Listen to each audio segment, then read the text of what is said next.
Pessoal, esse daqui é o primeiro vídeo sobre gráficos, tá? Nesse primeiro vídeo nós vamos falar sobre o desenvolvimento de um gráfico, ou seja, é você poder criar a escala e plotar suas informações nesse gráfico, tá certo?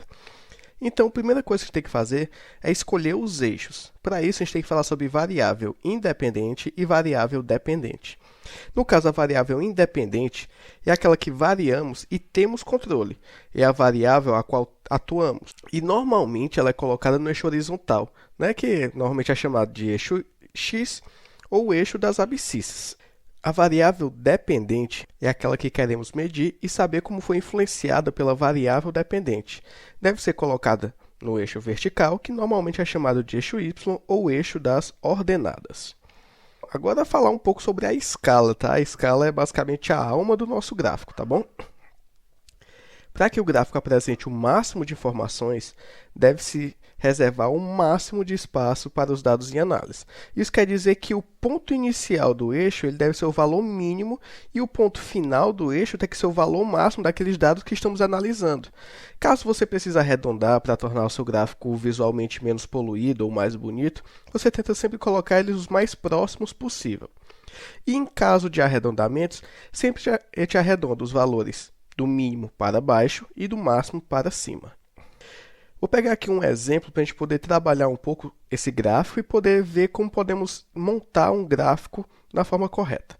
O exemplo é o seguinte: a dilatação térmica de um material foi avaliada medindo-se seu comprimento em diferentes temperaturas.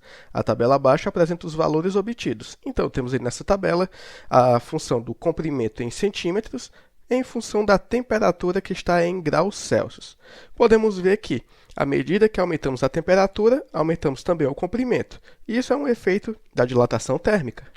Se você parar para analisar essa tabela, pode-se ver que a temperatura é aquilo que nós estamos controlando. E o comprimento é basicamente aquilo que está sendo a resposta da variação da temperatura. Dessa forma, a gente pode escolher a temperatura como sendo o eixo X e o comprimento como o eixo Y. Esse gráfico que nós vamos fazer, ele será feito num eixo que vai ser de 12 centímetros por 12 centímetros, como nessa imagem que tem aí no slide, tá? E cada quadrado desse ele tem 1 centímetro. Então, quando a gente for fazer nossas medidas, é como se você tivesse uma régua e estivesse medindo aqui 1 centímetro para cada quadradinho, um total de 12 por 12. Primeiro, a gente precisa determinar os valores de temperatura e comprimento que serão adotados a cada centímetro do gráfico. Esse valor de cada centímetro do gráfico ele vai ser basicamente a variação máxima dos pontos dividido pelo tamanho do gráfico. Então, olha só, se eu analiso aqui, que eu vou chamar de ΔX, que vai ser a variação centímetro a centímetro do x, eu vou ter valor máximo menos o valor mínimo dividido pelo tamanho do gráfico. Podemos ver que o máximo da temperatura é 85 graus Celsius, o mínimo é 25 e eu tenho que meu gráfico tem 12 centímetros nesse eixo. Então, eu tenho 85 menos 25 dividido por 12, 5 graus Celsius para cada centímetro de x.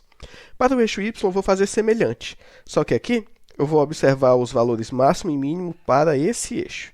E aí eu vou poder observar o seguinte: o valor máximo do eixo y é 13 e o mínimo é 10. Então, eu vou ter 13 menos 10 dividido por 12 igual a 0,25 centímetros. Então, cada centímetro no eixo y será referente a uma variação de 0,25 centímetros.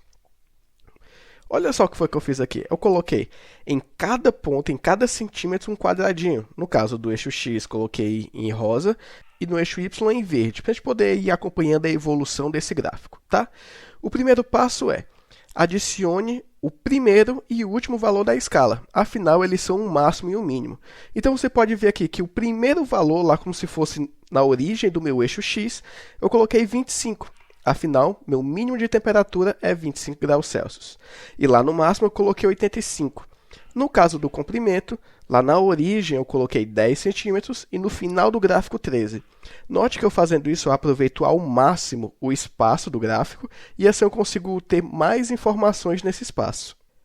Depois eu tenho assim: adicione o restante dos pontos utilizando aquele ΔX e o ΔY que a gente determinou. Ou seja, para cada centímetro em x eu vou aumentar 5 graus Celsius e em cada centímetro de y eu vou aumentar 0,25 centímetros de comprimento.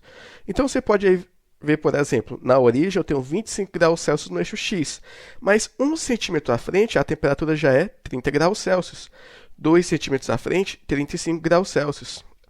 No eixo Y, a minha origem é de 10 centímetros. Com 1 centímetro à frente, 10,25. 2 centímetros da origem dá 10,5. Vou aumentando em função daquele delta calculado. Depois, eu elimino o excesso de pontos. Eles somente causam poluição visual. Então, note que o que foi que eu fiz agora, né? Eu pulei alguns pontos e eu coloquei, por exemplo, aqui apenas de 3 em 3 centímetros. Veja, por exemplo, que no eixo X, eu tenho lá na origem 25 graus Celsius, pulo 3 centímetros e coloco 40. Pulo 3 centímetros e coloco 55. E assim por diante. Mesma coisa no eixo Y. E você observa que o gráfico torna-se muito mais limpo e pela contagem desses quadrados ou do espaço, você consegue dizer também qual é a temperatura ou comprimento em cada um desses pontos, mesmo não tendo toda aquela poluição visual. Uma coisa de extrema importância que devemos comentar aqui é o seguinte. Note que a escala ela é fixa. A variação dos pontos centímetro a centímetro é fixa. E nós temos que encaixar os nossos pontos do gráfico aqui, nessa escala. Não tente distorcer a escala para que o gráfico fique com o formato desejado. Isso acontece muito, por exemplo, quando eu estou dando aula de cinética e o pessoal quer determinar a ordem de reação. E aí mudam a escala e erram totalmente. Não. A escala é uma função fixa, tá certo? E os pontos vão ser colocados sobre essa escala, tá bom? Então, vamos lá. No próximo passo, nós vamos adicionar o primeiro e o último ponto no gráfico. Afinal, eles são um máximo e um mínimo.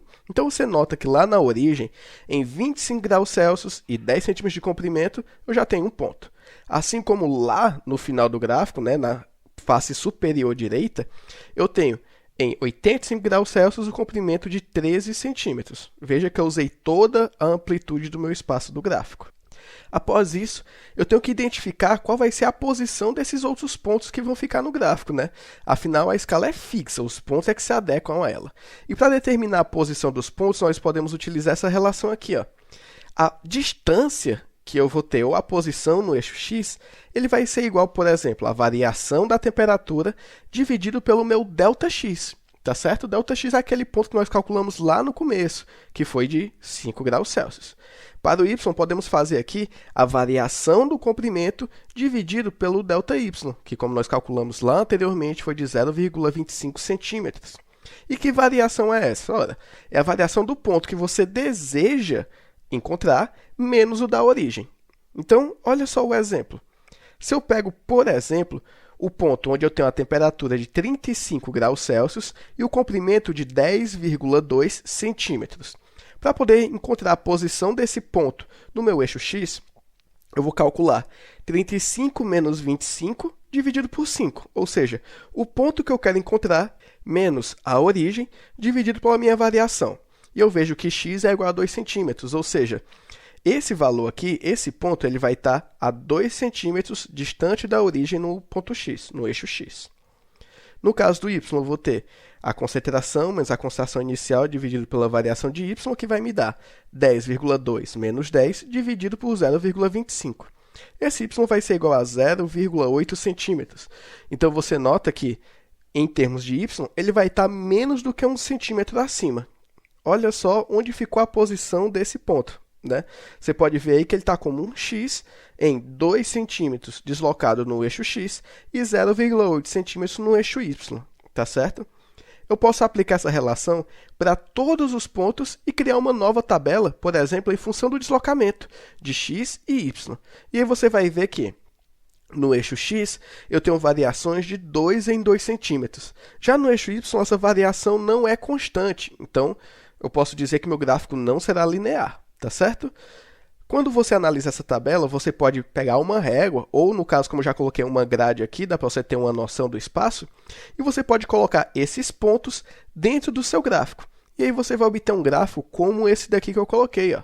Se você for ver, basicamente esse x vermelho que eu tenho aí, eles são referentes ao deslocamento no eixo x e no eixo y, ou seja, é como se fosse um conjunto de dados interligados. Nesse caso, eu tenho uma espécie de crescimento exponencial, ou seja, no começo ele cresce mais devagar e no final ele cresce bem mais rapidamente. Bom, como eu disse, esse é o primeiro vídeo sobre a formulação de gráficos. Vamos ter ainda mais alguns pontos como análise, interpolação, regressão linear, dentre outras coisas, tá certo? Mas já ficamos por aqui. Qualquer dúvida ou pergunta, vocês podem colocar aí nos comentários, tá certo? E até o próximo vídeo.